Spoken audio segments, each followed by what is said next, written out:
नमस्कार, मैं उभय सिंह परिहार एक बार फिर एग्जाम ओरिजिनल के ऑनलाइन प्लेटफॉर्म पर आपका स्वागत करता हूं। जैसे कि हम डिस्कस कर चुके हैं कि हम एमपीपीएससी 2020 का जो मेंस हुआ था उसके प्रीवियस ईयर के क्वेश्चन सॉल्व कर रहे हैं। अभी हमने 74 क्वेश्चन सॉल्व कर चुके हैं पुराने वीडियो में। आज हम 75 से लेके सभी 150 क्वेश्चन को सॉल्व करेंगे। देखेंगे कि कौन से टॉपिक से कितने क्वेश्चन आए, उनकी डेप्थ कैसे थी और मैथ में कैसे क्वेश्चन आए हैं और फिजिक्स में कैसे आए हैं, केमिस्ट्री में कैसे आए हैं। तो अभी तक हमने 74 क्वेश्चन सॉल्व कर लिए हैं। अब जो आगे 75 क्वेश्चन से थे, 75 क्वेश्चन से 150 क्वेश्चन तक थे, तो इस वीडियो में हम डिस्कस करेंगे। तो देखते हैं कि 75वां क्वेश्चन कौन सा है। तो हमारा 75 नंबर का क्वेश्चन है,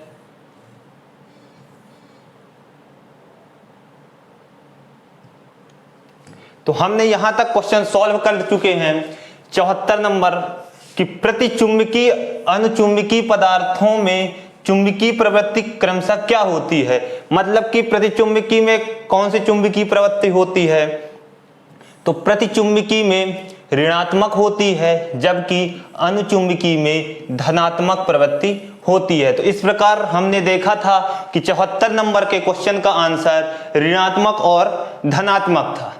नेक्स्ट आते हैं 75 नंबर के क्वेश्चन में। तो यह इलेक्ट्रिक वाले टॉपिक से क्वेश्चन है। जो फिजिक्स में इलेक्ट्रिक टॉपिक दिया गया है उससे क्वेश्चन है कि यदि कोई पहिया है और 0.5 मीटर लंबा है जबकि उसका धात्विक स्पोक 10 है, वह 120 चक्र प्रति मिनट की दर से घूमता है, तो उसमें हमको विद्युत वाहक बल, जो प्रेरित विद्युत वाहक बल है, उसको फाइंड आउट करना है। तो इसका आंसर है समान रहेगा। और यह आंसर मुख्य रूप से हमारे पास एक फार्मूला होता है, उस फार्मूले में जितने भी यहाँ पे डाटा दिए गए हैं उसको रख के निकाला जा सकता है। तो जब भी हम फिजिक्स के क्वेश्चन सॉल्व करते हैं, तो फिजिक्स के क्वेश्चन को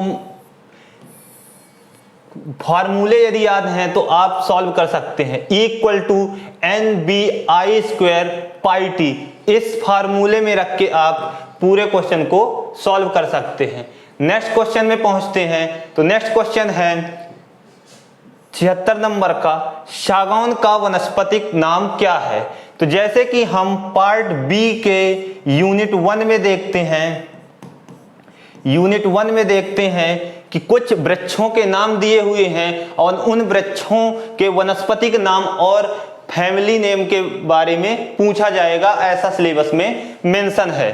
तो सागौन का वनस्पतिक नाम क्या है, तो यहाँ पे जितने भी दिए हुए हैं उनको भी पता होना चाहिए कि अकेसिया निलोटिका किसका है, तो यह बबूल का नाम है। प्रोसिपिस सिनेरिया किसका नाम है, तो यह खेजड़ी का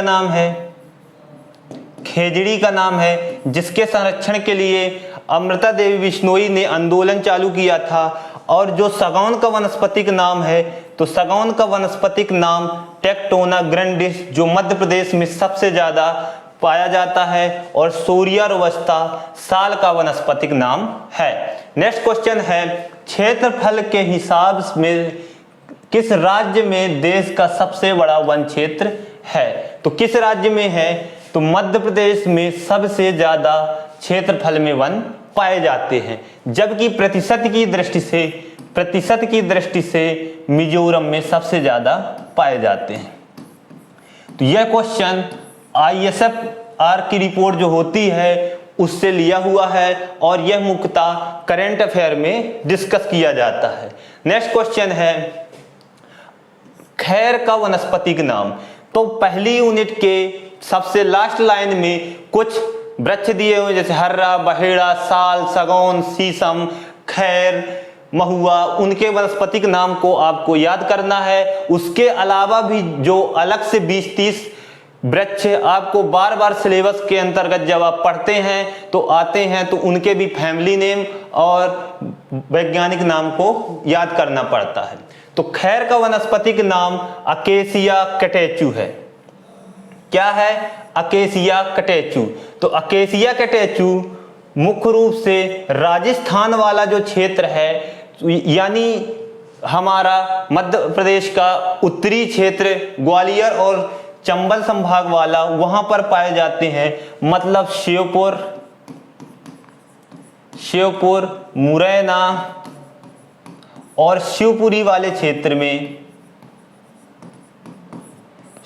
वाले क्षेत्र में खैर के वृक्ष अधिक मात्रा में पाए जाते हैं। नेक्स्ट क्वेश्चन है कि भारत में वर्तमान में कितने जैव मंडल हैं, मतलब बायोस्फीयर रिजर्व कितने हैं? तो यूनिट 4 में, जो फॉरेस्ट्री की यूनिट 4 है, उसमें अलग से जीव मंडल के बारे में पूछा गया है। यह सिलेबस में मेंशन है कि इसको आप स्पेसिफाई करके पढ़ना है। तो यह सबसे इजी क्वेश्चन था कि भारत में कितने हैं, मध्य प्रदेश में कितने जीवमंडल भंडार हैं? तो भारत में 18 जीवमंडल भंडार हैं। पहला कौन सा है? तो पहला नीलगिरी है। अंतिम कौन सा है? तो अंतिम मध्य प्रदेश का पन्ना जीवमंडल भंडार अंतिम है, जिनमें से मध्य प्रदेश में 3 जीवमंडल भंडार पाए जाते हैं। तो वो कौन कौन से हैं? तो वो मुख्य रूप से पन्ना, पचमढ़ी और अमरकंटक अचानकमार। तो ये मुख्य रूप से मध्य प्रदेश के बायोस्फीयर रिजर्व हैं। इस प्रकार हमने 81 नंबर तक क्वेश्चन डिस्कस कर लिए। आगे देखते हैं कि 77 नंबर के क्वेश्चन और 82 नंबर के क्वेश्चन कौन से हैं। तो मध्य प्रदेश में सर्वाधिक क्षेत्रफल में किस प्रकार के वन पाए जाते हैं या आते हैं? तो इसका सही आंसर है सूखे और सागौन वन। अब इसमें देखते हैं कि जब आप जलवायु के आधार पर वनों का वर्गीकरण देखते हैं और मध्य प्रदेश में देखते हैं, तो सबसे ज्यादा पर्णपाती वन पाए जाते हैं, उष्णकटिबंधीय पर्णपाती वन। जबकि यह क्वेश्चन जो चैंपियन और सेठ के 221 प्रकार के सब टॉपिक में वर्गीकरण किया गया है, उससे लिया गया है। तो जो चैंपियन और सेठ ने 5 ग्रुप, 16 सब ग्रुप और 221 और डिवाइडेशन करके वनों का वर्गीकरण किया है, उनमें से पूछा गया है कि मध्य प्रदेश में सबसे ज्यादा किस प्रकार के वन पाए जाते हैं। तो मध्य प्रदेश में सबसे ज्यादा सूखे सागौन के वन पाए जाते हैं। लगभग 26% सागौन के वन पाए जाते हैं, जबकि 24% के समथिंग साल के वन पाए जाते हैं। किसके आधार पर? तो जो चैंपियन और सेठ का वर्गीकरण है, उनके आधार पर सूखे सागौन वन और सूखे साल के वन पाए जाते हैं। तो इस प्रकार हमारा 77 नंबर का क्वेश्चन हुआ। नेक्स्ट है भारतीय वन स्थिति रिपोर्ट ISFR 2021 के अनुसार, जो फरवरी 2022 में जारी की गई थी, फरवरी 2022 में जारी की गई है। तो कुल वृक्ष और वन आवरण, इसमें मुख्य रूप से फोकस करके पढ़ना है कि इसमें टोटल ट्री और फॉरेस्ट कवर दोनों को पूछा गया है। तो जो भारत में वृक्ष और वन आवरण है वह है 24.62%। मतलब आपको कुल वृक्ष के बारे में भी पता होना चाहिए अलग से, और कुल वनों के बारे में भी पता होना चाहिए। तो कुल वन कितने हैं? तो कुल वन आवरण जो है हमारे मध्य प्रदेश में वह 21.6% है, 21.7% है। जबकि टोटल जो ट्री और फॉरेस्ट कवर है तो वो 24.62% है। नेक्स्ट क्वेश्चन है कोल ईंधन के अपूर्ण दहन से कौन सी गैस निकलती है? तो इसमें है कार्बन मोनोऑक्साइड। यदि हम कोल ईंधन का अपूर्ण दहन करेंगे तो कार्बन मोनोऑक्साइड निकलेगी, यदि पूर्ण दहन करेंगे तो कार्बन डाइऑक्साइड गैस निकलेगी। तो यह क्वेश्चन केमिस्ट्री के कार्बन वाले टॉपिक से लिया गया है, जिसमें हम मुख्य रूप से इसको पढ़ते हैं। नेक्स्ट क्वेश्चन है ध्वनि की तीव्रता को मापने की इकाई क्या है? तो जो 9th यूनिट है, 9th यूनिट में मुख्य रूप से हम बायोस्फीयर रिजर्व और जैव विविधता संरक्षण के बारे में पढ़ते हैं। और दूसरा जो इम्पोर्टेंट टॉपिक आता है वो आता है पॉल्यूशन के बारे में। तो पॉल्यूशन के अंतर्गत ध्वनि प्रदूषण से इस क्वेश्चन को लिया गया है। तो ध्वनि तीव्रता मापने की इकाई है डेसिबल। 90 डेसिबल से यदि अधिक हो जाती है ध्वनि तो उसको शोर नाम दिया जाता है। शोर ही ध्वनि प्रदूषण का मुख्य कारण रहती है। इसमें जो वाट है तो वाट शक्ति का मात्रक है। जूल है तो यह ऊर्जा का मात्रक है, ऊर्जा और कार्य का मात्रक है, जबकि कैलोरी यह ऊष्मा का मात्रक है। तो इस प्रकार हमको जो सिलेबस में टॉपिक दिए गए हैं, चाहे वह पॉल्यूशन के बारे में हो चाहे अपशिष्ट प्रबंधन के बारे में, हमको सभी पढ़ना पड़ता है। नेक्स्ट है ठोस अपशिष्ट प्रबंधन से यह क्वेश्चन है कि ठोस अपशिष्टों का निपटान किस प्रकार किया जाता है। तो यह भी 9th यूनिट से लिया गया है। जनरेटर कहते हैं कि हीटर कहते हैं कि इंसिनरेटर कहते हैं कि स्मेल्टर कहते हैं। तो आप यदि देखेंगे तो इंग्लिश टर्मिनोलॉजी में यह थोड़ा सा टफ हो जाता है, लेकिन यदि हम यहीं पे बोल दें कि इंसिनरेटर इसका आंसर है और जिसे हिंदी में भस्मीकारक कहते हैं तो आपको ज़्यादा इजी लगने लगेगा। तो इंसिनरेटर इसका सही आंसर है। मतलब ठोस अपशिष्टों का भस्मीकरण किया जाता है, वह किस में करते हैं तो भस्मीकारक में करते हैं। निम्नलिखित में से कौन सा एक फोटो रासायनिक धूम कोहरे के निर्माण में भाग नहीं लेता है। तो फोटो रासायनिक है तो सूर्य का प्रकाश तो भाग लेगा, कार्बन मोनोऑक्साइड भी लेगा और नाइट्रोजन के ऑक्साइड भी लेंगे, लेकिन जो ऑक्सीजन होती है वह फोटो रासायनिक धूम कोहरे में भाग नहीं लेती है। नेक्स्ट क्वेश्चन है 89 नंबर का, जंगलों में प्राकृतिक आग लगने का क्या कारण है। तो बता दें कि जो फॉरेस्ट्री के कुछ क्वेश्चन रहते हैं वो कॉमन सेंस तथा रीजनिंग माइंडसेट के होते हैं। यदि आप उसमें अपना दिमाग लगाकर भी यदि सॉल्व करते हैं तो हो जाएंगे। जैसे इसी क्वेश्चन में देखें तो बिजली का चमकना प्राकृतिक कारक है, पत्थर का लुढ़कना यह भी प्राकृतिक कारक है, ज्वालामुखी उद्गार यह भी प्राकृतिक कारक है। क्वेश्चन में पूछा गया है कि प्राकृतिक कारक कौन सा नहीं है। तो रेलगाड़ी के इंजन जो कि कृत्रिम रेलगाड़ी होती हैं उनसे जो चिंगारी निकलती है वह कृत्रिम कारण होता है। तो इसका सही आंसर है डी नंबर। निम्नलिखित में से कौन सी जंगलों की आग सबसे ज्यादा घातक होती है। तो जब हम यूनिट 4 में फॉरेस्ट प्रोटेक्शन के बारे में पढ़ते हैं तो फॉरेस्ट प्रोटेक्शन में हम फॉरेस्ट फायर और उसके मैनेजमेंट और प्रोटेक्शन के बारे में पढ़ते हैं कि किस प्रकार वनों में लगने वाली आग को रोका जा सकता है या कौन कौन से प्रकार की फॉरेस्ट फायर होती है, वह कौन सी घातक होती है, कौन कम तेज से आगे बढ़ती है और कौन ज्यादा तेज से आगे बहती है। तो सबसे खतरनाक होती है जो क्राउन फायर होती है। क्राउन फायर शिखर आग जो वृक्ष के क्राउन में लग के पूरे फॉरेस्ट में फैलती है वह सबसे खतरनाक होती है, जबकि क्रीपिंग फायर, सरफेस फायर या ग्राउंड फायर उतनी खतरनाक नहीं होती। तो ये सभी उसके प्रकार होते हैं। जब हम फॉरेस्ट फायर को अलग से टॉपिक दिया हुआ है उसको पढ़ेंगे तो फॉरेस्ट फायर का क्वेश्चन सॉल्व हो जाएगा। नेक्स्ट क्वेश्चन है कि अमृता देवी बिश्नोई ने किस वृक्ष को बचाने के लिए अपनी जान दी थी। तो यह भी फॉरेस्ट प्रोटेक्शन से आंदोलन वाले टॉपिक से क्वेश्चन है। अमृता देवी बिश्नोई ने जो राजस्थान की हैं मुख्य रूप से खेजड़ी के वन प्रोसिपस सिनेरेरिया, तो उसको बचाने के लिए इन्होंने आंदोलन किया था और अपने प्राण का बलिदान दिया था। नेक्स्ट क्वेश्चन है जल संरक्षण की जो पायनेस विधि है वह किस राज्य में प्रचलित है। तो मुख्य रूप से जो बिहार वाला क्षेत्र होता है तो उत्तरी बिहार और दक्षिणी बिहार में बांटा जाता है। तो उत्तरी बिहार को जानते हैं कि बहुत सारी नदियां प्रवाहित होती हैं और इन नदियों के कारण जो उत्तरी बिहार है वह हमेशा बाढ़ से ग्रसित रहता है, बाढ़ से ग्रसित रहता है।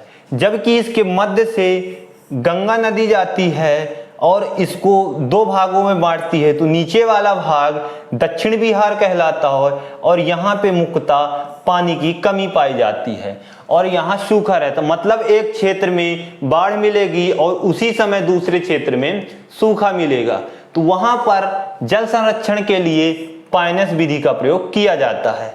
तो कौन हो जाएगा इसका आंसर? तो 87 नंबर का आंसर बिहार।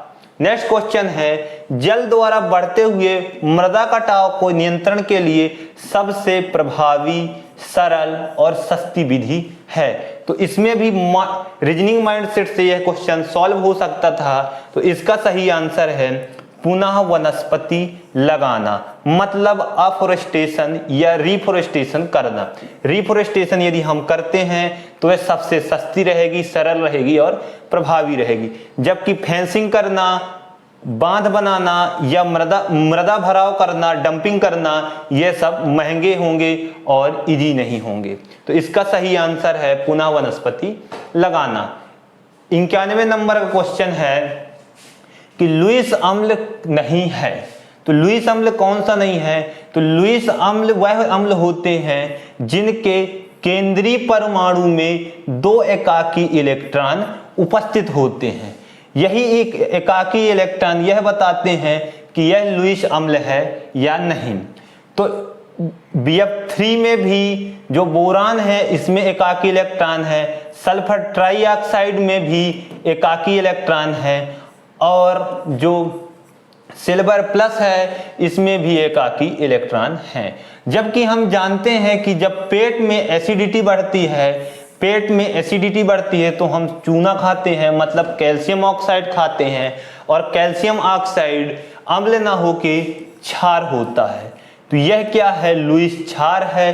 तो इस प्रकार इसका सही आंसर हो जाएगा कैल्शियम ऑक्साइड।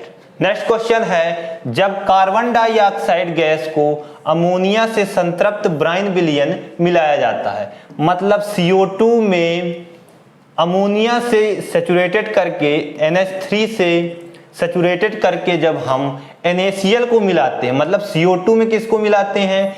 NaCl को मिलाते हैं और NaCl को पहले हम NH3 से जोड़ते हैं या संतृप्त करते हैं। तो यह मुख्य रूप से जब हम केमिस्ट्री में रासायनिक यौगिक के बारे में पढ़ेंगे तो वहाँ पे मेंशन करके बताया गया है कि हमको खाने के सोडे के बारे में पढ़ना है, धावन सोडे के बारे में पढ़ना है, प्लास्टर ऑफ पेरिस के बारे में पढ़ना है। तो उसी टॉपिक से ये क्वेश्चन लिए गए हैं। तो जब हम 10th की बुक में देखते हैं तो वो ये सभी क्वेश्चन वहाँ से आ जाते हैं। तो इसका सही आंसर है कि जब हम कार्बन डाइऑक्साइड को NaCl से मिलाते हैं तो पहले तो अमोनियम कार्बोनेट बनता है, उसके बाद सोडियम बाइकार्बोनेट बनता है और अंत में बनता है सोडियम कार्बोनेट। सोडियम बाइकार्बोनेट के बाद सोडियम कार्बोनेट बनता है। तो इसका सही आंसर हो जाएगा सोडियम कार्बोनेट। नेक्स्ट क्वेश्चन में चलते हैं, जर्मन सिल्वर तांबे और किस मिश्र धातु का है? तो जब हम एलॉय मेटल पढ़ेंगे, एलॉय मेटल के बारे में पढ़ेंगे तो मुख्य रूप से तांबे से, सिल्वर से या एल्युमिनियम को मिलाकर जो मिक्स धातुएं बनाई जाती हैं उनमें परसेंटेज कितना होता है, कौन सी धातु किसके साथ मिलती है, इसका अध्ययन करते हैं। तो इस बार 2020 में क्वेश्चन आया है जर्मन सिल्वर। तो जर्मन सिल्वर में तांबे के साथ हम जिंक तथा निकिल को मिलाते हैं। जिंक और निकिल को मिलाकर हम जर्मन सिल्वर मिश्र धातु बनाते हैं। तो जितनी भी मिश्र धातु बनाई जाती हैं, चाहे वो कांसा हो, पीतल हो, ठीक, स्टेनलेस स्टील हो, उनके परसेंटेज और उसमें कौन कौन सी धातुएं मिलाई जाती हैं, इसके बारे में हम अध्ययन करेंगे। मुख्य रूप से क्वेश्चन डिस्कस करने से हमको पेपर के ट्रेंड के बारे में पता चलता है और पेपर में किस गहराई से क्वेश्चन पूछे जाते हैं यह पता चलता है। तो हमेशा ही तैयारी करने से पहले चाहे सिविल सर्विस की तैयारी करें या वनडे एग्जाम की तैयारी करें या टेक्निकल के फील्ड में कोई तैयारी करें तो उनके प्रीवियस ईयर के क्वेश्चन जरूर सॉल्व करें। नेक्स्ट क्वेश्चन है कि 0.01 मोल बेरियम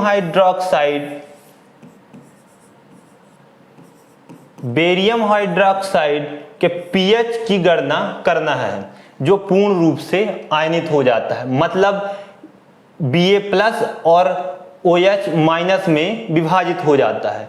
तो देखते हैं कि यहाँ पे पीएच मान पूछा है, मतलब परसेंटेज ऑफ हाइड्रोजन या हाइड्रोजन सैचुरेशन पूछा गया है, लेकिन हमारे यौगिक में मुख्य रूप से OH- दिया हुआ है। तो हम जानते हैं कि जब हम पीएच मान की गणना करते हैं तो इस प्रकार यदि कॉम्बिनेशन बनता है तो पहले हम पीएच मान निकाल लेते हैं, फिर हम जब हम पहले पीओएच मान निकाल लेते हैं उसके बाद पीएच मान यह समीकरण में रख के निकालते हैं, क्योंकि पीएच प्लस पीओएच बराबर होता है पीएच प्लस पीओएच बराबर होता है 14। तो जब हम पीएच निकालेंगे तो पीएच इसको सॉल्व करेंगे यदि, तो 0.001 को हम क्या लिख सकते हैं, तो 0.001 को हम लिख सकते हैं 1/1000।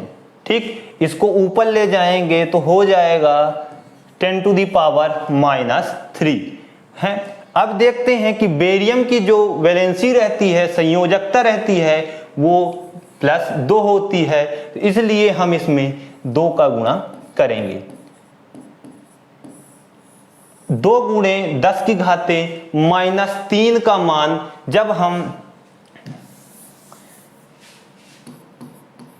पीओएच, हमको क्या निकालना है, पहले पीओएच निकालना है, उसके बाद हम पीएच मान निकाल सकते हैं। तो पीओएच का मान निकालेंगे -log OH। ठीक, अब -log OH है तो OH कितना दिया हुआ है, 2 × 10⁻³ तो -log 2 × 10⁻³ तो 2 × 10⁻³ को log के जितने भी फार्मूले हैं, चाहे log m × n, log m + n, इन फार्मूलों का यूज करके हम पीओएच मान निकाल लेंगे। तो पीओएच मान लगभग आएगा 2.7 के समथिंग, 2.7 या 6 के समथिंग आएगा। जब हम इसका मान पीओएच का मान यहाँ पे रख देंगे तो हमारा सही आंसर आ जाएगा 11.3। तो इस प्रकार 94 नंबर का सही आंसर होगा 11.3। तो हमको मुख्य रूप से पीएच गणना करनी है। तो यहाँ पे जरूर देखें कि पीओएच है हमारे कंपाउंड में और पीएच निकालना है, तो थोड़ा सा इस मेथड से गुजरना पड़ेगा। नेक्स्ट क्वेश्चन 97 नंबर का है। यह फॉरेस्ट्री के जो सेकेंड यूनिट है फॉरेस्ट यूटिलाइजेशन, उससे यह क्वेश्चन लिया गया है कि जो अवशिष्ट लिग्निन होता है उसकी माप किससे दर्शाते हैं। तो मुख्य रूप से उसकी माप कप्पा संख्या के द्वारा दर्शाई जाती है। यह आप सेकेंड यूनिट में लिग्निन, टेनिन, गोंद, रेजिन, रेसे, फाइबर, इन सब का अध्ययन करते हैं। नेक्स्ट है 98 नंबर का क्वेश्चन। प्राकृतिक उत्पादों के उपचार उपरांत चर्म और खाल को चमड़े में परिवर्तित किया जाता है, मतलब चर्म और खाल को जब हम चमड़े में परिवर्तित करते हैं तो क्या बनता है, तो वो बनता है टैनिन। क्या बनता है, टैनिन बनता है। तो इस प्रकार इसका सही आंसर हो जाएगा टैनिन। देख रहे हैं कि आप यह भी फॉरेस्ट यूटिलाइजेशन वाले फॉरेस्ट प्रोडक्ट से क्वेश्चन लिया गया है। नेक्स्ट क्वेश्चन है सीसल। जैसे बताया कि इस यूनिट में हमको फाइबर और प्रोसेस के बारे में पढ़ा जाता है। फाइबर जिसमें दंतनुमा या तंतुनुमा रेशे होते हैं तो वो फाइबर कहलाता है, और जिसमें छोटे छोटे महीन रेशे होते हैं उसको फ्लोसेस बोलते हैं। तो सीसल रेशे का स्रोत है। तो इसमें वृक्ष न देके एक विशेष प्रजाति को पूछा है कि किस प्रकार की प्रजाति में वो सीसल रेशे पाए जाते हैं। तो किस प्रकार की प्रजाति में सीसल रेशे पाए जाते हैं, तो जो आगेव फैमिली के वृक्ष होते हैं उससे हम सीसल रेसे या सीसल फाइबर निकालते हैं। नेक्स्ट क्वेश्चन है कि क्यूप्रस ऑक्साइड से हम कॉपर का निष्कर्षण जब करते हैं तो हमारे केमिस्ट्री वाले टॉपिक में या केमिस्ट्री की यूनिट में मुख्य रूप से दो धातुओं को निष्कर्षण पढ़ना है। कौन कौन सी वे धातुएं हैं? तो कॉपर और आयरन। तो मुख्य रूप से कॉपर और आयरन की बनाने की विधियों के बारे में केमिस्ट्री में पढ़ना है जो हमारे सिलेबस में दी हुई है। तो उसी से इस वर्ष कॉपर वाला आ गया है और आगे एक और क्वेश्चन है जो आयरन से मिलेगा, मतलब इससे दोनों क्वेश्चन इस वर्ष के पेपर में आ चुके हैं।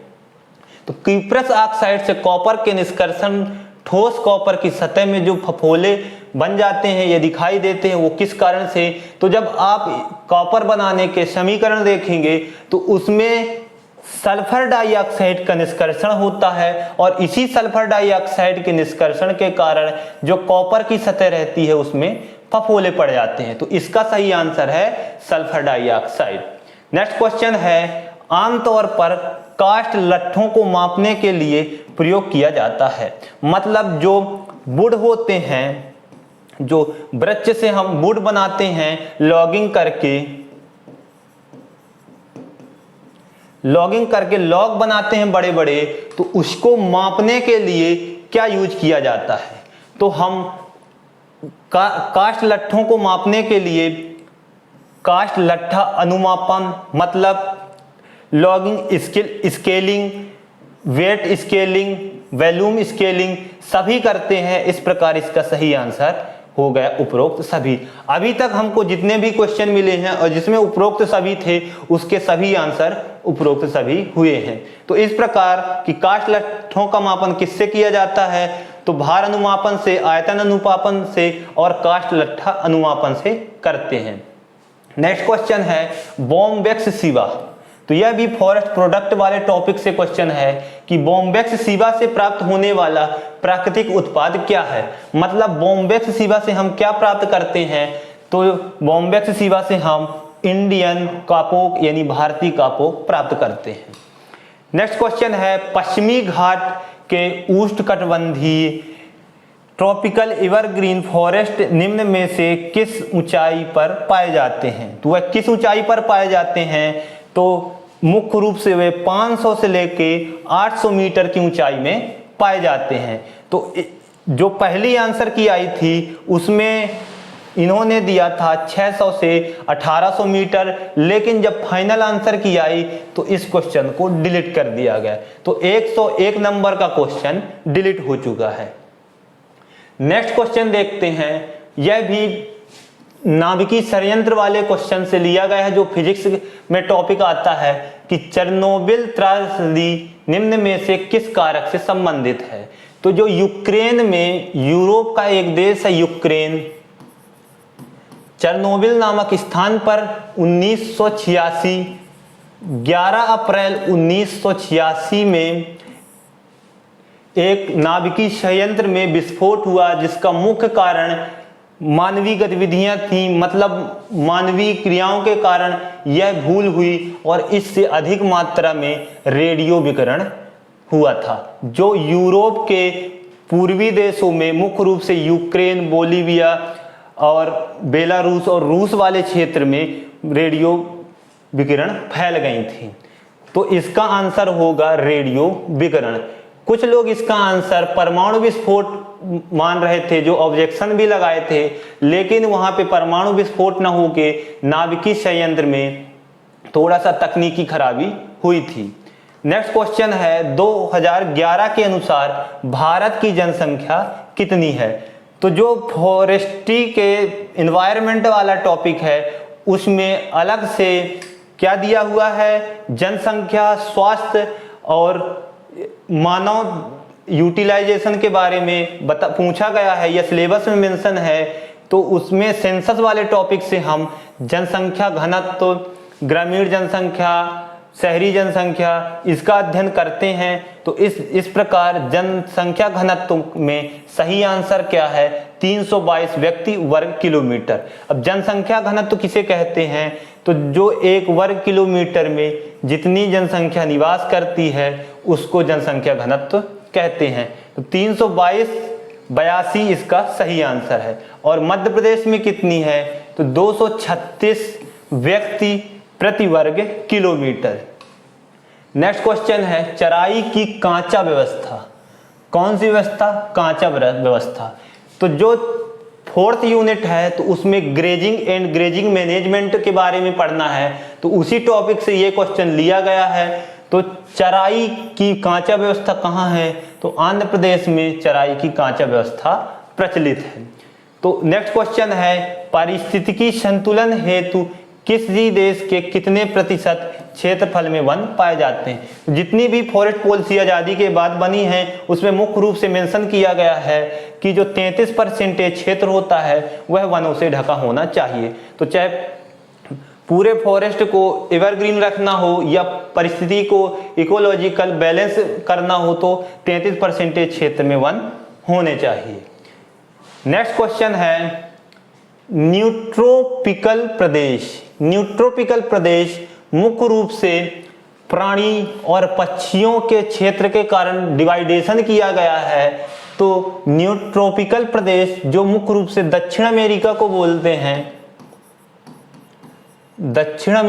बोलते हैं में पूछा गया है कि स्थलीय कशेरुकों की संख्या कितनी है? तो कितनी है स्थलीय कशेरुकों की संख्या? 155 है।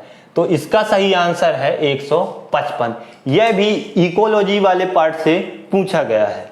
नेक्स्ट क्वेश्चन है कि जो IUCN द्वारा रेड डाटा बुक जारी की जाती है, IUCN द्वारा 1963 से जो रेड डाटा बुक जारी की जाती है उसमें मुख्य रूप से किसका अंकन मिलता है? तो जो विलुप्त प्रजातियां होती हैं या दुर्लभ प्रजातियां होती हैं मुख्य रूप से रेड डाटा बुक में मेंशन की जाती हैं, और उन प्रजातियों को 7 कैटेगरी में बांटते हैं कि कौन वन से विलुप्त है, कौन पूर्ण रूप से विलुप्त है, कौन कम खतरनाक है और कौन सी बिल्कुल अभी विलुप्त कैटेगरी में नहीं रखी जाती। तो इस प्रकार हम 7 कैटेगरी में रेड डाटा बुक को बांटते हैं। हाइब्लिया प्यूरा, यह भी फॉरेस्ट प्रोटेक्शन से है कि जब पेड़ों में कीट लग जाते हैं, मतलब जब यह वाला टॉपिक हम पढ़ते हैं तो हमारे सिलेबस की एक लाइन है कि वनों को डिस्ट्रॉय करने वाले कारक जैसे मानव, पेड़ खुद करते हैं, कीट या जलवायु घटक किस प्रकार वनों को और वृक्षों को हानि पहुंचाते हैं, उसी से यह क्वेश्चन लिया गया है। तो हाइब्लिया प्यूरा किस प्रकार के पेड़ में? तो सागौन के पेड़ में हाइब्लिया प्यूरा कीट लग जाता है जिस कारण से ये डिस्ट्रॉय हो जाता है। और देखते होंगे जब सागौन की बड़ी पत्ती को देखते होंगे तो उसमें छोटे छोटे छिद्र हो जाते हैं, तो यह मुख्य रूप से लीफ डिफोलिएटर होता है। नेक्स्ट क्वेश्चन है गिर जंगल किस राज्य में है? तो 4th यूनिट में ही नेशनल पार्क और सेंचुरी के बारे में हमको पढ़ना है, तो उसी से क्वेश्चन लिया गया है कि गिर के जंगल जहां एशियाई शेर भी होते हैं तो वह कहाँ है? तो गुजरात में है। गिर जंगल, गिर राष्ट्रीय उद्यान, गिर अभयारण्य गुजरात में पाया जाता है।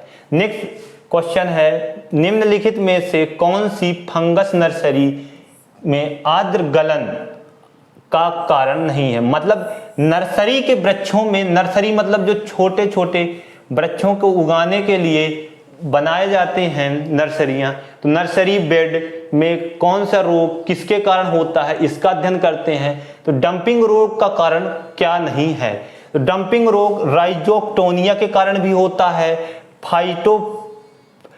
फाइटोफ्लोथा के कारण भी होता है, फ्यूजेरियम के कारण होता है, लेकिन एस्परजीलियस के कारण डंपिंग रोग नहीं होता है। तो डंपिंग ऑफ बीमारी इन तीनों के कारण होती है, लेकिन इस पे एस्परजीलियस के कारण नहीं होती है। तो इस प्रकार सही आंसर है एस्परजीलियस। नेक्स्ट क्वेश्चन है चिरोप्टोफिली।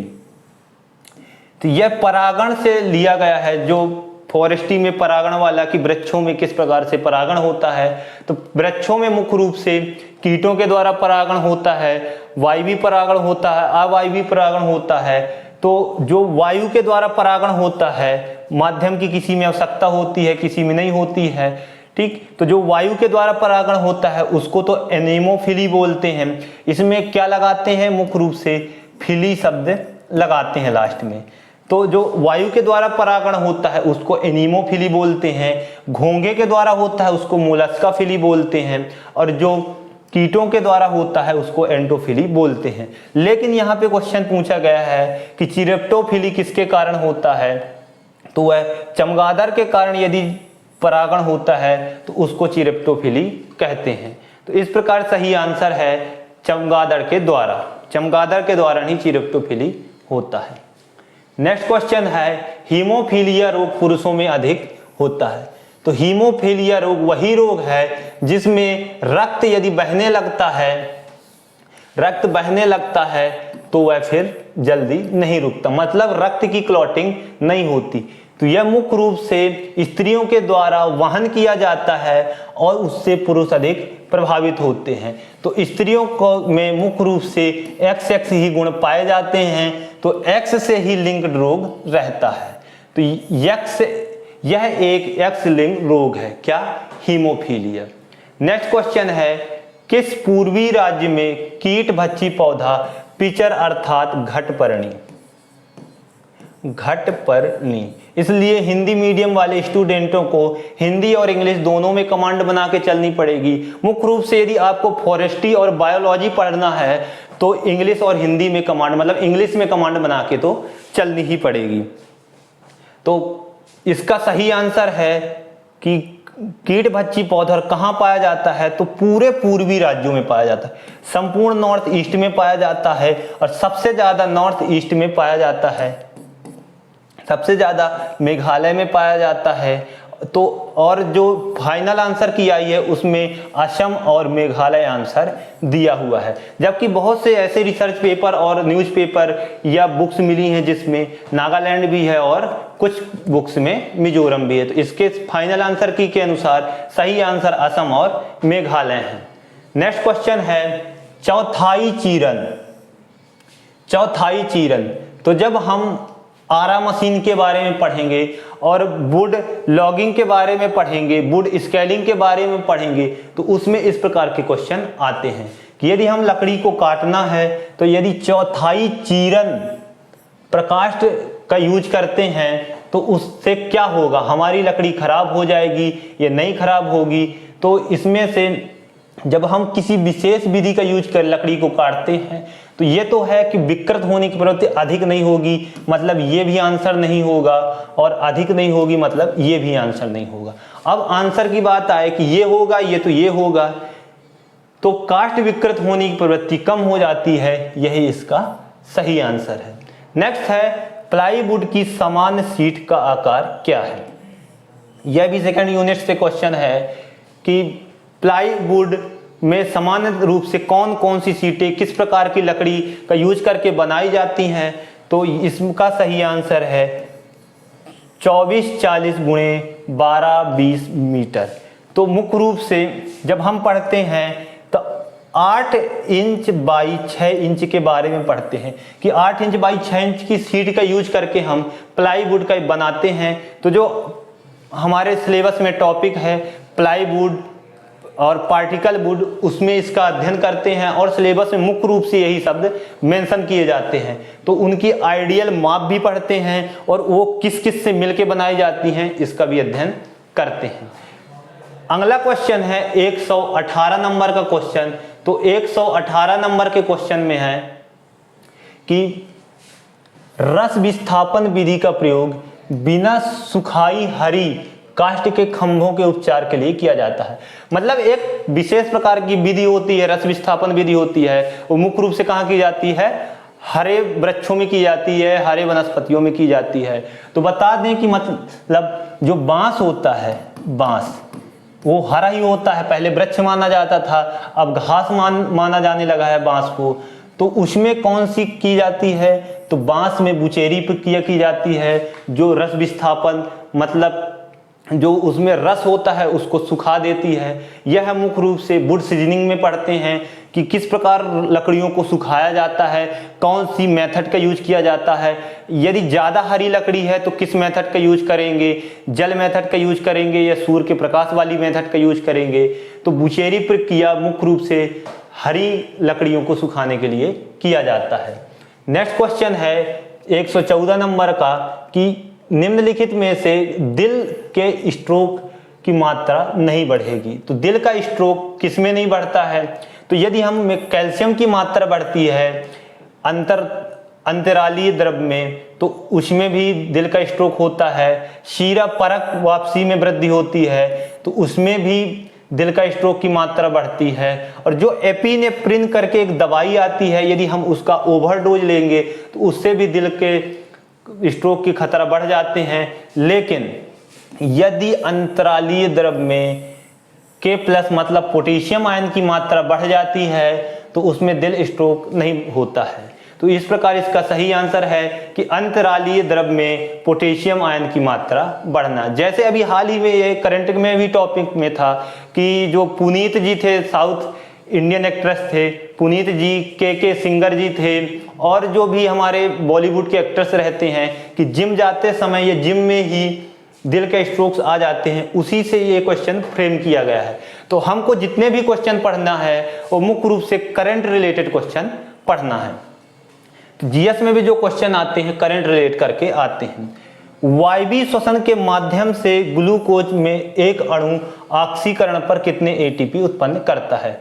तो श्वसन दो प्रकार के होते हैं, वायवीय श्वसन और अवायवीय श्वसन। हम बचपन से या 10th क्लास में पढ़े हैं कि ऑक्सी श्वसन और अनाक्सी श्वसन में अंतर क्या होता है। तो ऑक्सी श्वसन में जब पढ़ते हैं, मतलब वायवीय श्वसन में जब पढ़ते हैं तो देखते हैं कि उसमें 38 एटीपी अणुओं का निर्माण होता है, जबकि अवायवीय श्वसन में 2 एटीपी अणुओं का निर्माण होता है। इस प्रकार इसका सही आंसर है 38। और नेक्स्ट क्वेश्चन में पहुंचते हैं। 118 नंबर का क्वेश्चन हो गया है। थोड़ा सा पानी पी लेते हैं।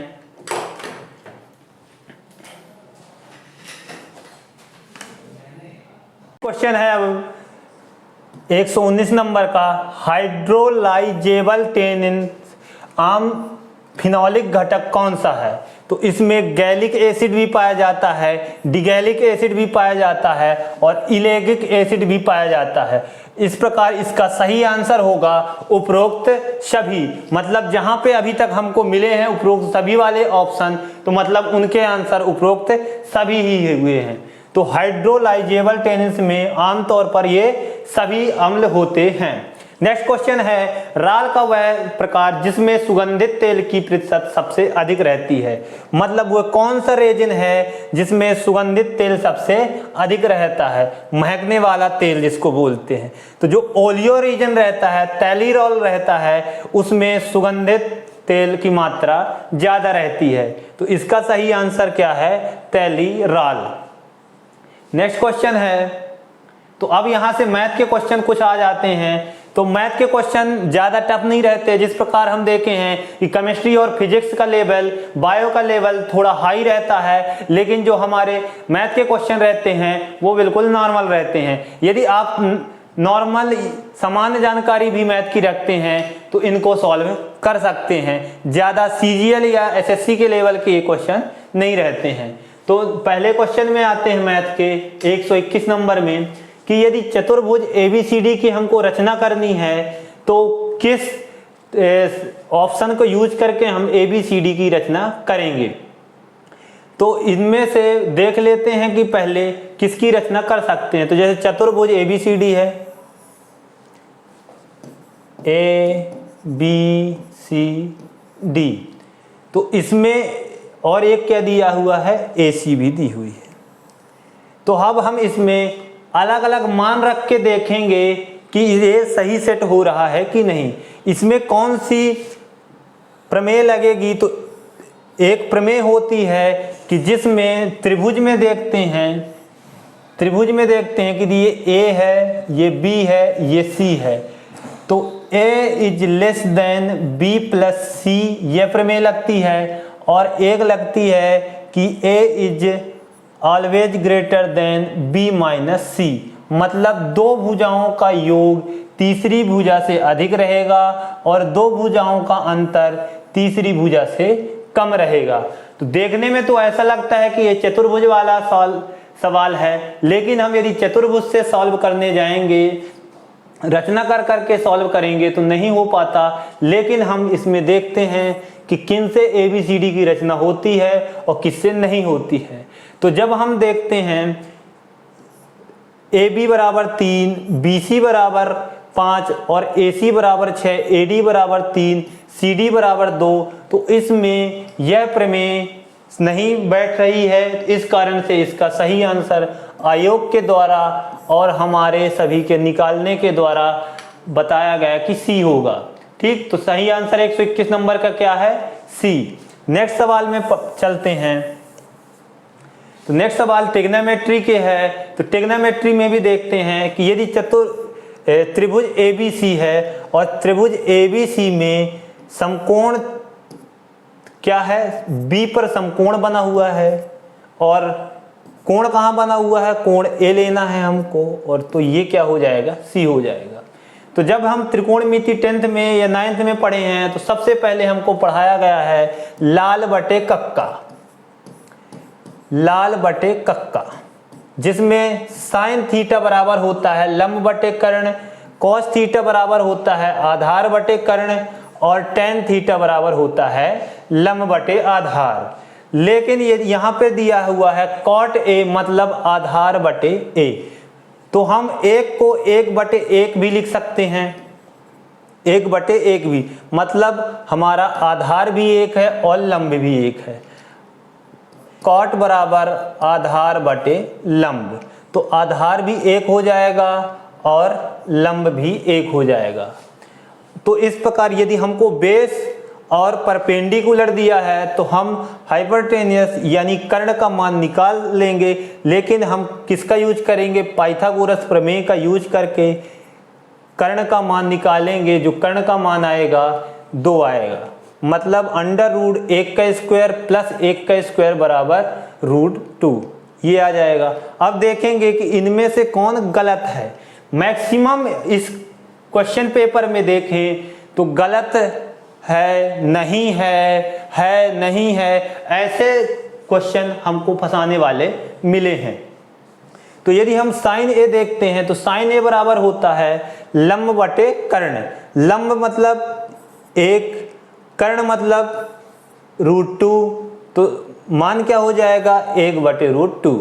ठीक, 1/√2 ये हो जाएगा, तो ये सही है। अब नेक्स्ट B ऑप्शन में देखते हैं तो B ऑप्शन क्या है? कॉस A, तो कॉस A बराबर आधार बटे कर्ण, तो आधार 1 है, कर्ण √2 है, तो 1/√2, लेकिन यहाँ पे दिया हुआ है केवल √2, तो हमारा ये वाला ऑप्शन सही हो जाएगा, मतलब ये यहाँ पे गलत दिया हुआ है। और इन दोनों को भी यदि चेक करेंगे इसी प्रकार तो ये दोनों भी सही होंगे। नेक्स्ट देखते हैं 124 नंबर के क्वेश्चन को। तो 124 नंबर का क्वेश्चन पूछ रहा है कि जो हमको ये सीरीज दी हुई है अंकों की, उनमें से 5 को ऐसे छांटना है कि उसके न दाईं ओर न बाईं ओर सम संख्या हो तो क्या हो? विषम संख्या हो। तो यहाँ पे 5 कौन कौन से हैं? ये 5 है। तो ऐसे देखना है कि जिसके दोनों तरफ विषम संख्या हो। तो इसके तरफ विषम संख्या है, दोनों तरफ, इसके दोनों तरफ विषम संख्या है, इसके दोनों तरफ विषम संख्या है और इसके दोनों तरफ भी विषम संख्या है। और जो 5 बचे, जैसे ये वाला 5 बचा है हमारा, तो इसके एक साइड 4 है, मतलब वो इवन नंबर है। इस वाले 5 के एक साइड 2 है, वो भी इवन नंबर है, और इसके एक साइड 2 है, वो भी इवन नंबर है। इस प्रकार इन यदि 3 5 को छोड़ दें तो कितने 5 होंगे? 1 2 3 4, तो इसका सही आंसर हो जाएगा 4। नेक्स्ट क्वेश्चन 125 नंबर में यदि हम पहुंच जाते हैं तो ये भी रीजनिंग के क्वेश्चन रहेंगे। मतलब जो 10वीं यूनिट हमारी रहती है उसमें 8 क्वेश्चन लगभग मैथ के रहेंगे और 2 क्वेश्चन रीजनिंग के रहेंगे। तो हमको मैथ और रीजनिंग दोनों थोड़ा सामान्य जानकारी के अनुसार पता होनी चाहिए। तो ये रीजनिंग का कोडिंग से क्वेश्चन आया हुआ है। अब कोडिंग में यही क्वेश्चन होते हैं। ABCD को ऐसे निरूपित किया जाता है, अंकों के रूप में, अल्फ़ाबेटिक के रूप में, उनको जोड़ के निकाला जाता है। तो इसमें देखें कि यदि इस सीरीज को अल्फ़ाबेटिक के रूप में दिया हुआ है, तो इसका आंसर क्या होगा? तो इसमें यदि हम जब निकालेंगे 8 को क्या लिखेंगे? अल्फ़ा, 1 को बीटा, ये गामा, ये डेल्टा, ये पाई, थीटा, फाई, ये हो गया, और ये रो हो गया, और ये सिग्मा हो गया। तो ये निरूपित करते हैं। तो इनको भी निकाल के देखना है कि इसका मान क्या होगा। यहाँ पे क्या था? ये था, ये रो था, ये सिग्मा था। इसका मान देखते हैं। तो गामा को क्या लिखते हैं? गामा को लिखते हैं 3। रो को क्या लिखते हैं? रो को 9 लिखते हैं। थीटा को क्या लिखते हैं? थीटा को लिखते हैं हम 7। और इसको क्या लिखते हैं? इसको 0 लिखते हैं। और इसको लिखते हैं 4, इसको लिखते हैं 5 को लिखते हैं 2, इस गामा को लिखते हैं फिर से 3, और अल्फ़ा को लिखते हैं 8। इसको जोड़ेंगे तो कितना आएगा? 8, 0, 9 2 11, 1 12, 4 4 8। मतलब इसमें कौन आएगा? अल्फ़ा वाला। मतलब ये आंसर नहीं होगा, ये आंसर नहीं होगा, क्योंकि 8 क्या है? अल्फ़ा है। 2 क्या है? 2 फाई है, 2 फाई है। 0 क्या है? 0 सिग्मा है। और 8 क्या है? तो 8 फिर से अल्फ़ा है। तो हमारा आंसर क्या हो जाएगा? Alpha phi sigma alpha. मतलब 125 नंबर का डी ऑप्शन सही होगा। ये रीजनिंग का सवाल था, बिल्कुल इजी सवाल था, लेकिन इसको थोड़ा सा रुक के और संभल के करना था। नेक्स्ट क्वेश्चन है 126 नंबर का। तो 126 नंबर का साल का वैज्ञानिक नाम।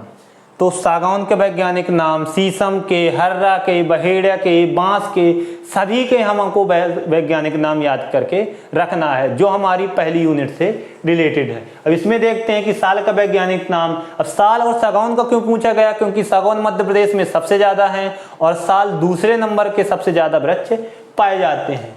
तो साल का क्या डलवर्जिया शिशु होता है? नहीं। क्यों?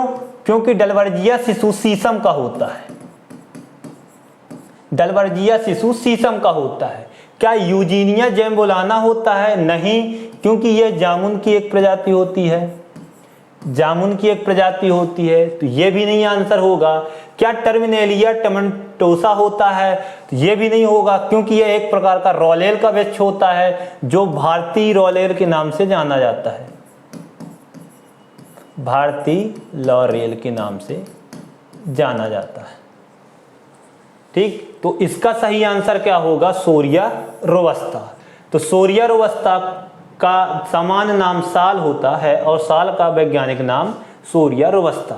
नेक्स्ट क्वेश्चन है हमारा, भारत की वन स्थिति रिपोर्ट 2019 के अनुसार, कब के अनुसार? 2019 के अनुसार मध्य प्रदेश में सर्वाधिक वन आवरण वाले जिले कौन से हैं? तो सबसे वन आवरण वाला जिला कौन सा है? बालाघाट है।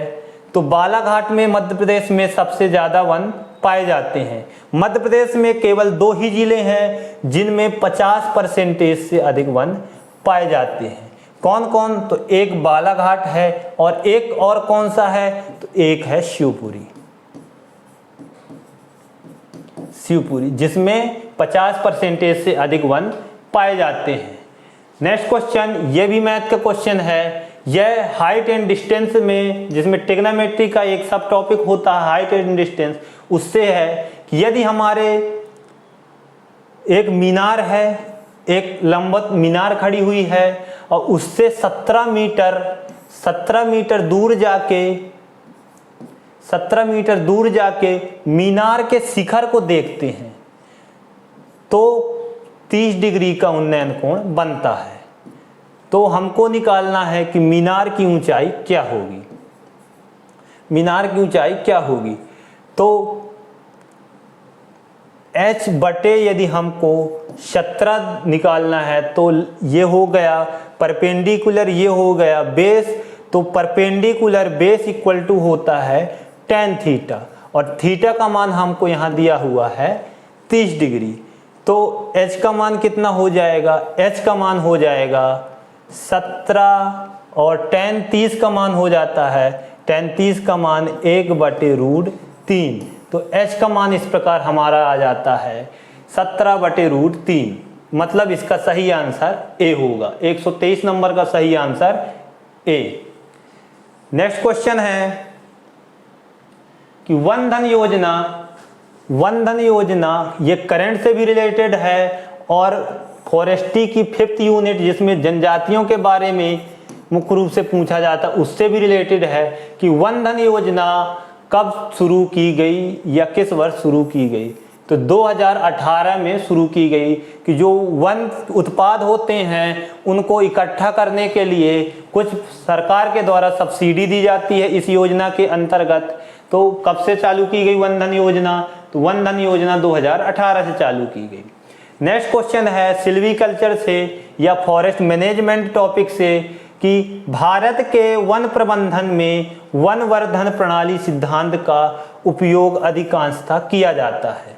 तो किसका किया जाता है, तो जो पहले आंसर की आई थी तो उसमें पुनरुत्पादन के तरीके, लेकिन यहाँ पे प्रबंधन पूछा है तो प्रबंधन के उद्देश्य पर भी यह सिल्वीकल्चर सिद्धांत रिलेटेड रहता है। तो आयोग ने इसका दोनों आंसर माना है कि प्रबंधन के उद्देश्य और पुनरुत्पादन के तरीके।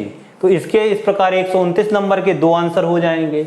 132 नंबर में चलते हैं कि यदि 2.26 को 0.15 से भाग दें तो शेष फल क्या आएगा। तो यदि हम इसको ऐसे भाग देते हैं 2.26 बटे 0.15 इस प्रकार भाग देते हैं, तो जैसे जानते हैं कि यदि दशमलव के नीचे 2 अंक बाद है, 0.2 अंक बाद है तो उनको कैंसिल कर देते हैं। अब यदि भाग देंगे 15 का 226 में तो 15 का 225 में पूर्ण रूप से चला जाएगा, 226 के लिए 1 बचेगा। इस प्रकार इसका सही आंसर क्या हो जाएगा, 1 हो जाएगा। लेकिन इस प्रकार भाग न देकर यदि हम जैसे पहली दूसरी क्लास में सीखते हैं कि 2.26 को यदि 0.15 से भाग देंगे तो क्या आंसर आएगा, तो हमारा आंसर आता है 0.01। और सही मेथड क्या है, तो सही मेथड ये है। यदि क्रॉस चेक करना है तो क्रॉस चेक करने के लिए हम 0.06 में 0.01 मतलब शेषफल को यदि घटा दें तो हमारा जो बचेगा वो 0.15 से पूर्ण रूप से भाग चला जाएगा। मतलब बचेगा हमारा 2.25। अब 2.25 0.15 से पूर्ण रूप से भाग चला जाता है। मतलब इसका सही आंसर ये वाला भी है। और आयोग ने भी ऐसे किया है, मतलब 132 के दोनों ऑप्शन माने हैं, 1 भी और 0.01 भी। पहले आयोग ने 0.01 दिया था आंसर, जो कि सही भी था, लेकिन लोगों ने इस पर आपत्ति लगाई जिस कारण से आयोग को ये दोनों ऑप्शन देने पड़े। नेक्स्ट क्वेश्चन है एलसीएम और एचसीएफ से। ये क्वेश्चन है कि 6x² और 15xy² में कौन सा कथन सही है, कौन सही है गलत है, ये शब्दों का ध्यान जरूर रखें।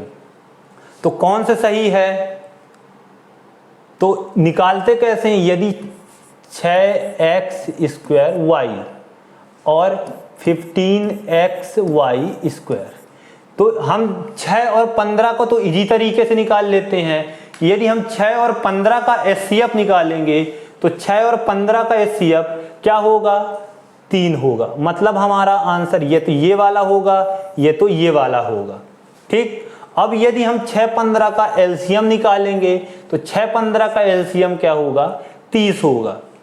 मतलब ये होगा। तो इस प्रकार हमारा आंसर ये सही हो जाता है। लेकिन यदि हमको एक्स वाई वालों का भी एलसीएम और एचसीएफ देखना है तो इसको कैसे करते हैं, तो HCF जब निकालते हैं तो देखते हैं कि क्या दोनों में वही अल्फ़ाबेट है या अचर पद है। तो इसमें x है, इसमें x² है, मतलब x देखें दोनों में है। x² क्यों नहीं लेंगे? क्योंकि इसमें x² नहीं है। और इन दोनों में क्या है? तो इन दोनों में y है। तो वो फैक्टर देखते हैं HCF निकालते समय, हाईएस्ट फैक्टर जो दोनों में कॉमन होता है। ठीक, तो इसमें भी h है और x है और इसमें भी x है, इसमें y है, इसमें y, तो इसका HCF क्या हो जाएगा? XY होगा। और LCM क्या निकालते हैं? तो LCM ये निकालते हैं कि जो लीस्ट कॉमन फैक्टर हो, जिससे इससे भाग दें तो वो पूरा कट जाए, इससे भाग दें तो भी कट जाए। तो इन दोनों में क्या है? तो x² है, इन दोनों में क्या है? y² है। ठीक, मतलब x² y² में इनका भाग चला जाएगा। ठीक, तो इस प्रकार से अचर पद का अलग निकाल के देख लेंगे और चर पद के अलग निकाल के देख लेंगे, लेकिन हमारे संख्या वाले से ही निकल के आ जाते हैं। तो इस प्रकार 133 नंबर का सही आंसर है डी नंबर। नेक्स्ट क्वेश्चन में चलते हैं कि उत्तराखंड व हिमाचल प्रदेश में जो देवदार के वन हैं, देवदार के वन हैं, उनका प्रबंधन किस पद्धति से किया जाता है? तो क्या निशेष पातन प्रणाली से किया जाता है, रक्षित वितान प्रणाली से किया जाता है, भारतीय अनियमित रक्षित वितान से किया जाता है, कि इनमें से कोई नहीं? तो जो शेल्टरवुड सिस्टम होती है, शेल्टरवुड सिस्टम, तो उनमें से ये दोनों ऑप्शन होने चाहिए, लेकिन आयोग ने इसके सही आंसर, मुख्य रूप से इसको किस में किया जाता है देवदार के वनों का मैनेजमेंट?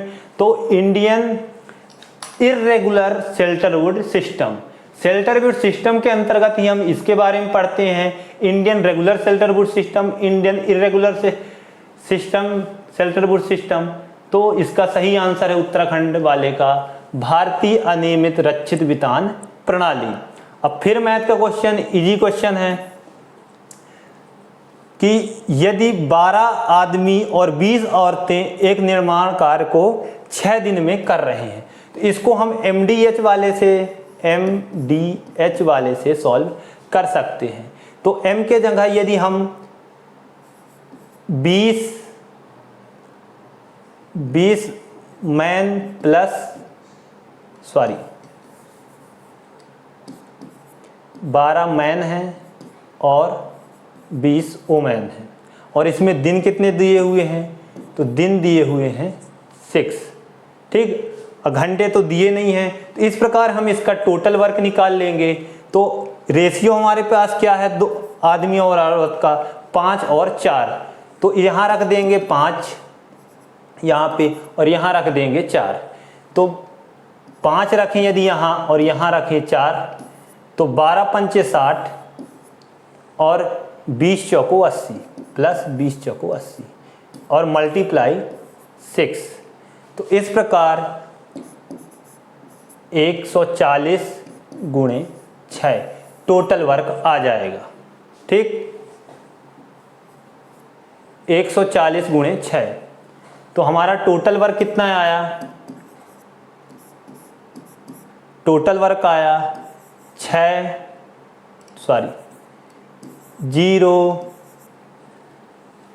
6 और 8, इतना हमारा टोटल वर्क आया।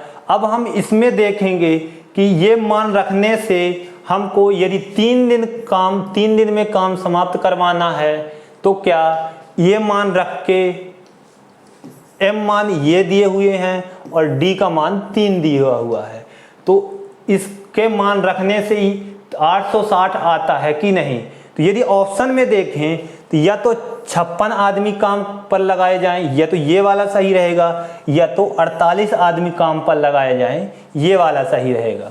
अब इन दोनों को ही मान रख के देखते हैं।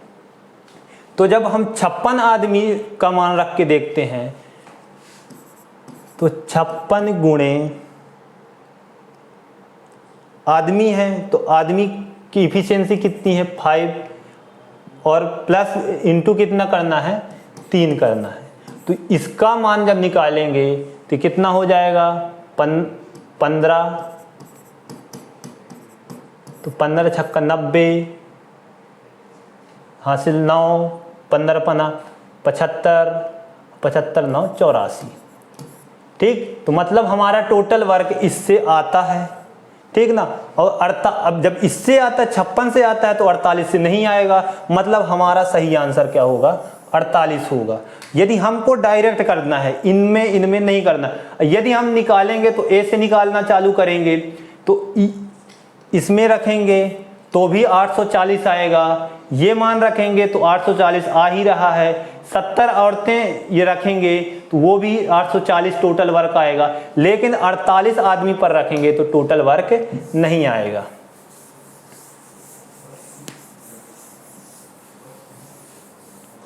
ठीक, नेक्स्ट क्वेश्चन है, इजी क्वेश्चन है 9 10th का कि x² माइनस x माइनस 6 के गुणनखंड से कौन से है। तो इसको बीच वाले को ऐसे तोड़ेंगे कि गुणा करने में 6 हो और जोड़ने घटाने में -1 हो। तो यदि हम -3x में प्लस 2x को जोड़ देते हैं, -3x में +2x करते हैं तो क्या आएगा, -6। 3 और 2 का गुणा करेंगे तो -6, जोड़ेंगे तो वही संख्या आ जाएगी। अब जब इसमें निकालेंगे तो x कॉमन लेंगे तो ये x -3 हो जाएगा, +2 कॉमन लेंगे तो x -3 हो जाएगा, तो ये x +2 और x -3 हमारा आंसर आ जाएगा। तो देखते हैं कि इसका सही आंसर क्या है, x +2 और x -3। तो बहुत मैथ के बहुत इजी सवाल रहते हैं, लेकिन जल्दबाजी के कारण लोग इनको गलत कर देते हैं। नेक्स्ट क्वेश्चन है कि समद्विबाहु त्रिभुज, कौन, समद्विबाहु त्रिभुज जिसमें AB बराबर है किसके, BC के, ये मतलब ये वाली भुजा इस वाली भुजा के बराबर है। D और FG AB के समांतर है, मतलब ये समांतर है इसके और ये समांतर है इसके, मतलब ये तीनों एक दूसरे के समांतर हैं। तो अब इनमें से बताना है कौन सा गलत है, कौन सा गलत है। तो जब ये और ये बराबर हैं तो ये समांतर हैं, तो ये और ये भी बराबर होंगी, क्योंकि हम त्रिभुज को ऐसे देखें, बी को यदि यहाँ ले जाएं तो हमारा थोड़ा सा ऐसे टर्न हो जाएगा। ठीक, तो यदि ये पूरी भुजा बराबर है इसके, तो समरूपता के नियम के अनुसार ये वाली भुजा भी इस भुजा के बराबर होगी, मतलब हमारा सही आंसर ये होगा। लेकिन यहाँ पे कौन सा पूछा है, कौन सा पर्याय सत्य नहीं है, तो सत्य कौन सा नहीं है, ये नहीं है सत्य, ये नहीं है सत्य और ये नहीं है सत्य। इस कारण से आयोग ने इसके 3 आंसर माने हैं। ठीक, तो जो सही है। नेक्स्ट क्वेश्चन है 148 नंबर का, भारत में राष्ट्रीय कृषि वानिकी नीति का प्रारंभ कब किया गया। तो बता दें कि जो फॉरेस्ट्री की 3rd यूनिट है, जिसमें हम फॉरेस्ट पॉलिसी और फॉरेस्ट एक्ट के बारे में पढ़ते हैं, उसमें मुख्य रूप से राष्ट्रीय कृषि वानिकी नीति के बारे में जिक्र किया गया है, उसमें हम पढ़ते हैं। तो यह कृषि वानिकी नीति मध्य भारत में कब आई, तो फरवरी 2014 में आई। कृषि वानिकी मतलब एग्रो फॉरेस्ट्री, एग्रो फॉरेस्ट्री मतलब जिसमें एग्रीकल्चर और फॉरेस्ट का उत्पादन एक साथ किया जाता है। नेक्स्ट क्वेश्चन है, भारतीय वन अधिनियम 1927 में कितने अध्याय को शामिल किया गया है, कितनी धाराओं को शामिल किया गया है। तो इसमें सबसे ज्यादा धाराएं हैं, ठीक ना, इसमें 86 धाराएं तथा 13 अध्याय। तो जैसे अभी एक पिछली क्वेश्चन मिला था कि भारतीय वन जीव संरक्षण अधिनियम में कितने अध्याय व कितने धाराएं थी, ऐसे 1927 में भी कितने अध्याय कितनी धाराएं हैं। तो जो हमारे सिलेबस में एक्ट और पॉलिसी के बारे में दिया है, तो उनको ज़्यादा डिटेल्ड में ना पढ़कर कम से कम इतना पता होना चाहिए कि हर अध्याय में कितना दिया हुआ है और जो इम्पोर्टेंट धाराएं हैं उनमें कितना दिया हुआ है, कब लागू हुआ, कब पारित हुआ और कितने अध्याय व धाराएं हैं। तो इस प्रकार से इसका सही आंसर है 13 अध्याय और 86 धाराएं।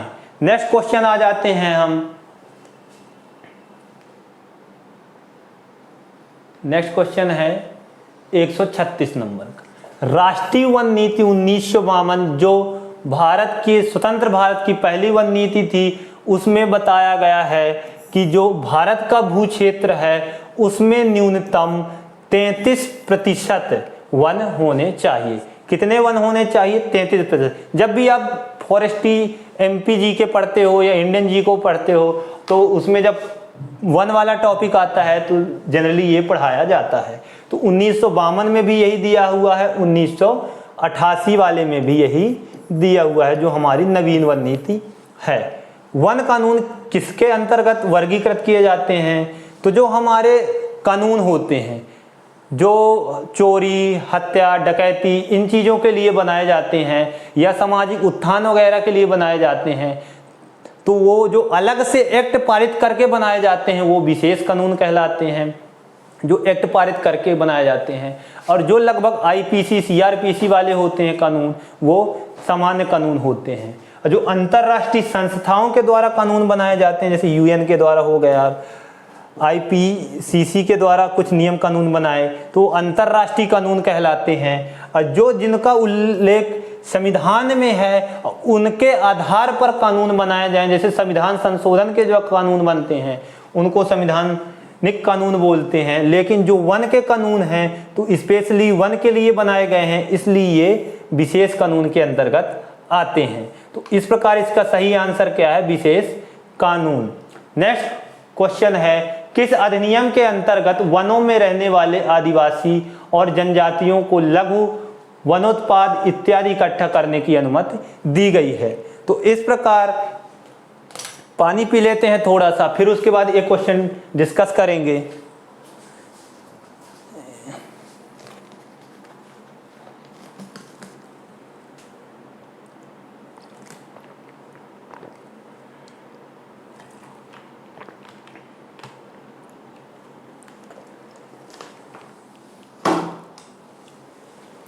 तो फॉरेस्ट्री में जो हमारी 5th यूनिट है जनजातियों वाली और जो 3rd यूनिट है पॉलिसी और एक्ट वाली, तो उनको दोनों को देखते हैं कि वो एक्ट से भी यही क्वेश्चन बन सकता है और जनजातियों वाले क्षेत्र से भी यही क्वेश्चन बन सकता है। तो इसका सही आंसर है कि जो 2006 में जनजातियों को अधिकार देने के लिए एक अधिनियम बनाया गया, वन अधिकार अधिनियम, उसमें जनजातियों को लघु वनोत्पाद को इकट्ठा करने की अनुमति दी गई है। यह भी हमारे सिलेबस में मेंशन करके बताया गया है कि इसको भी विशेष रूप से पढ़ना है। तो वन जीव संरक्षण अधिनियम को भी पढ़ना है, वन संरक्षण अधिनियम को भी पढ़ना है, मतलब ये सभी एक्ट सिलेबस में दिए हुए हैं। जो नए स्टूडेंट हों, यदि सिलेबस नहीं देखे हैं तो वो डरे नहीं कि इतने टफ क्वेश्चन आते हैं एक्ट से, नहीं। क्यों? क्योंकि ये सिलेबस में दिए हैं। तो जो फॉरेस्ट्री मेंस की तैयारी करते हैं उनके लिए बहुत इजी और लट्टू क्वेश्चन हो जाते हैं। नेक्स्ट क्वेश्चन है, एक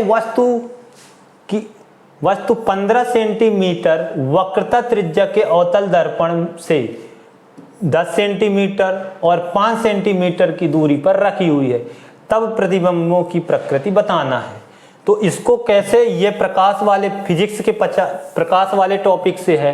तो यहाँ पे बताया गया है कि अवतल दर्पण जिसके बाहरी साइड हम पॉलिश करते हैं और अंदर साइड प्रकाश रिफ्लेक्ट होता है, तो यदि इसकी वक्रता त्रिज्या कितनी है? 15 सेंटीमीटर। यहाँ तक कितना है? 15 सेंटीमीटर। वस्तु कहाँ पे रखी हुई है? तो एक वस्तु रखी हुई है 10 सेंटीमीटर में और एक वस्तु रखी हुई है 5 सेंटीमीटर में। तो हम जानते हैं कि R बराबर होता है 2F, होता है कि नहीं? वक्रता त्रिज्या बराबर 2 गुणे फोकस दूरी के। तो हमारी फोकस दूरी कहाँ पे आ जाएगी? 15 का आधा क्या हो जाएगा? 7.5। तो 7.5 में हमारी फोकस दूरी हो जाएगी 7.5 सेंटीमीटर में। तो एक फोकस दूरी और वक्रता केंद्र के बीच बनेगा और एक पोल और फोकस दूरी के बीच में बनेगा। तो जब हम जानते हैं कि वक्रता त्रिज्या और फोकस के बीच बनता है यदि वस्तु रखी होती है, यदि वस्तु किसके बीच में? फोकस के बीच में, फोकस और वक्रता त्रिज्या के बीच में यदि वस्तु रखी होती है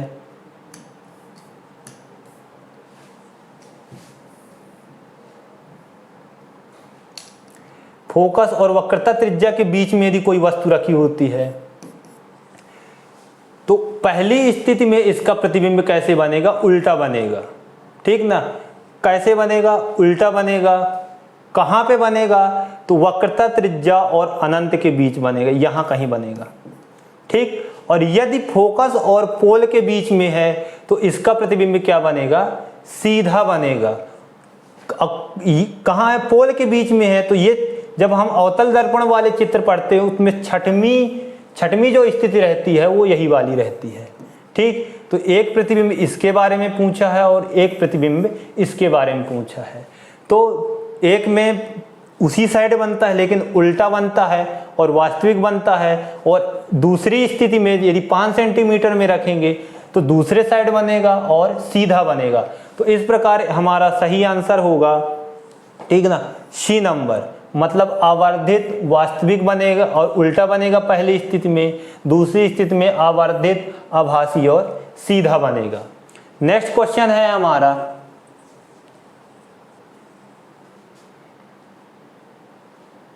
नेक्स्ट क्वेश्चन है ये न्यूमेरिकल का क्वेश्चन, नाभिकीय विखंडन से रिलेटेड क्वेश्चन आ गया कि यदि नाभिकीय विखंडन में लगभग 200 मेगावाट इलेक्ट्रॉन वोल्ट ऊर्जा विमुक्त होती है, मेगा इलेक्ट्रॉन वोल्ट की ऊर्जा विमुक्त होती है, यदि 50 किलोग्राम का यूरेनियम प्रत्येक नाभिक विखंडित हो जाए तो ऊर्जा प्राप्त होती है। तो ये फिजिक्स के नाभिक वाले से या ऊर्जा वाले से रिलेटेड क्वेश्चन है, जिसका सही आंसर है 4 × 10⁻15 जूल। ये इसका फार्मूला नहीं मिला और ये एक फार्मूला होता है जिससे डायरेक्ट ये क्वेश्चन सॉल्व हो जाता है। तो आयोग ने क्या आंसर माना है? 4 × 10⁻15 जूल माना है। कैसे ग्रेन दूरबीन लाभकारी है? क्योंकि यह कैसे ग्रीन जो दूरबीन है, देखिए दूरबीन क्या होती है? दूर की वस्तुओं को देखने के लिए होती है। दूर की वस्तुओं के देखने के लिए मतलब उनकी क्या होनी चाहिए? फोकस दूरी ज्यादा होनी चाहिए। तो फोकस दूरी ज्यादा वाला ऑप्शन केवल ए और डी है। इस प्रकार हमारे आंसर ये वाले नहीं हो सकते। अब दूरबीन हम बड़ी लेंगे कि छोटी लेंगे, तो इजी कौन सी होगी? तो छोटी दूरबीन होगी। तो इस प्रकार कॉमन सेंस से भी ये आंसर निकाला जा सकता है। लेकिन सही आंसर यदि हम कैसे ग्रीन दूरबीन के बारे में पढ़ेंगे तो वो छोटी होती है और ज्यादा फोकस दूरी की होती है। तो 143 का आंसर क्या है? डी है। ब्लास्ट फर्नेस, जैसे मैं अभी बताया कि हिंदी मीडियम वालों को इंग्लिश और हिंदी दोनों में कमांड बना के चलना है। जैसे ब्लास्ट फर्नेस कौन जानता है क्या होता है? तो ये क्या है? वात्या भट्टी है। तो पूछ रहा है क्वेश्चन में कि वात्या भट्टी में जब हम लौह अयस्क के ऑक्साइड को निम्न ताप रेंज मतलब 500 से 800 केल्विन पर अपचयित करते हैं तो अपचयन किसके कारण होता है? तो अपचयन किसके कारण होता है? कार्बन मोनोऑक्साइड के कारण होता है। तो ये अलग से टॉपिक दिया हुआ है लोहा वाला, लोहे के फॉर्मेशन, ठीक ना, कि अयस्क से लोहे को कैसे निकालते हैं, ठीक। लोहे वात्या भट्टी में लोहे का निर्माण कैसे होता है, ढलवा लोहे का, पेटवा लोहे का। तो ये सिलेबस का टॉपिक है, ठीक। फिजिक्स से ये नया क्वेश्चन था। मृत जले हुए प्लास्टर का सूत्र बताइए। मृत जले हुए प्लास्टर, तो जैसे हम जानते हैं कि प्लास्टर ऑफ पेरिस पीओपी बनाने के लिए जिप्सम का यूज करते हैं, CaSO4 का यूज करते हैं, ठीक ना, CaSO4 का यूज, और उसमें 2 H2O रहते हैं। तो ये तो जिप्सम का फार्मूला हो गया। और एक फार्मूला प्लास्टर ऑफ पेरिस का रहता है CaSO4 × हाफ H2O। लेकिन ये क्या बोलता? मृत जले हुए, मतलब हमको जल निकाल देना है प्लास्टर ऑफ पेरिस से, ठीक। तो जल निकाल जब देना है तो न ये होगा न ये होगा, ठीक। तो क्या होगा? कैल्शियम सल्फेट भर, ठीक ना। तो मतलब जब एक जिप्सम को हम 110 डिग्री सेल्सियस में गर्म करते हैं तो क्या बनता है? प्लास्टर ऑफ पेरिस बनता है। लेकिन हम उसको जब ज्यादा गर्म कर देते हैं तो उससे जल निष्कासित हो जाता है पूर्ण रूप से और निर्जल कैल्शियम सल्फेट हमको प्राप्त होता है। नेक्स्ट क्वेश्चन है, अब ये लास्ट स्लाइड है, तो इसमें देखते हैं कि एक्स किरणें सीधी रेखा में गमन करती हैं एवं प्रभावित होती हैं। तो एक्स किरणें कैसे गमन करती हैं? सीधी गमन करती हैं। तो इसका सही आंसर है ये ना तो विद्युत क्षेत्र से प्रभावित होती हैं ना ये चुंबकीय क्षेत्र से प्रभावित होती हैं। तो 144 का सही आंसर डी है। सोलर सेल आधारित है। सोलर सेल में जब प्रकाश पड़ता है तो वह विभव का उत्पादन करता है। तो प्रकाश पड़ने के कारण वोल्टेज उत्पन्न होता है। तो इसका सही आंसर है प्रकाश वोल्टी प्रभाव पर सोलर सेल आधारित है। क्लोरीन का उत्पादन विरंजक एजेंट के रूप में किया जाता है। तो वह विरंजक गुण किस कारण से होता है? मतलब हम जब क्लोरीन का यूज रंग उड़ाने के लिए करते हैं तो वो किस कारण से होता है? तो क्लोरीनीकरण के कारण होता है कि ऑक्सीकरण के कारण होता है? तो इसका सही आंसर है ऑक्सीकरण। ठीक, तो क्लोरीन का उपयोग विरंजक एजेंट के रूप में जो करते हैं तो किस कारण से वह गुण होता है? ऑक्सीकरण गुण के कारण होता है। अब निम्नलिखित में से कौन तांबे का अयस्क है? तो अयस्क वाले टॉपिक से भी क्वेश्चन आते हैं। जैसे ये दोनों क्वेश्चन 149 नंबर और 150 नंबर के दोनों क्वेश्चन अयस्क से हैं। तो अयस्क से भी क्वेश्चन और से भी क्वेश्चन आते हैं। तो तांबे का कौन सा अयस्क है? तो तांबे का जैसे सिडेराइट है तो सिडेराइट आयरन का है, आयरन कार्बोनेट है ये। Malachite carbon copper carbonate into copper hydroxide है ये। ठीक ना। कॉलिनाइट ये एल्युमिनियम का अयस्क है और कैलामाइन शायद जिंक का अयस्क है। ठीक, तो इस प्रकार हमारा सही आंसर है मैलाकाइट। तो मैलाकाइट तांबे का अयस्क है। मैग्नेटाइट अयस्क का रासायनिक सूत्र क्या है? तो मैग्नेटाइट का रासायनिक सूत्र जैसे ये आयरन पाइराइट कॉपर पाइराइट का सूत्र है, ये हेमेटाइट का सूत्र है। तो इसका सही आंसर है Fe3O4। तो मैग्नेटाइट अयस्क लोहे का प्रमुख अयस्क होता है और उसका सूत्र क्या हुआ है? Fe3O4। तो इस प्रकार हम पूरे 150 क्वेश्चन सॉल्व कर चुके हैं 2 वीडियो में। कल 74 क्वेश्चन हुए थे और आज जो शेष क्वेश्चन बचे 76 क्वेश्चन उनको सॉल्व करिए और देखें कि इसमें मैथ का वेटेज भी भरपूर है, एनवायरनमेंट का भी, साइंस का भी और फॉरेस्ट्री के भी भरपूर क्वेश्चन हुए हैं। तो यदि आपको फॉरेस्ट्री सब्जेक्ट या MPPSC का मेंस अच्छा करना है, तगड़ा करना है, तो आपको एग्जाम ओरिजिनल को सब्सक्राइब करना पड़ेगा, लाइक करना पड़ेगा और ज़्यादा से ज़्यादा आपको शेयर करना पड़ेगा ताकि हमारी वीडियो आपके पास पहुंचते रहें समय समय पे। और जो हम कोर्स लॉन्च करने वाले हैं फॉरेस्ट्री से रिलेटेड या साइंस से related full complete course MPPSC forest का, तो वो आपके पास पहुंच पड़ सके। ठीक ना। इसी के साथ धन्यवाद। All the best.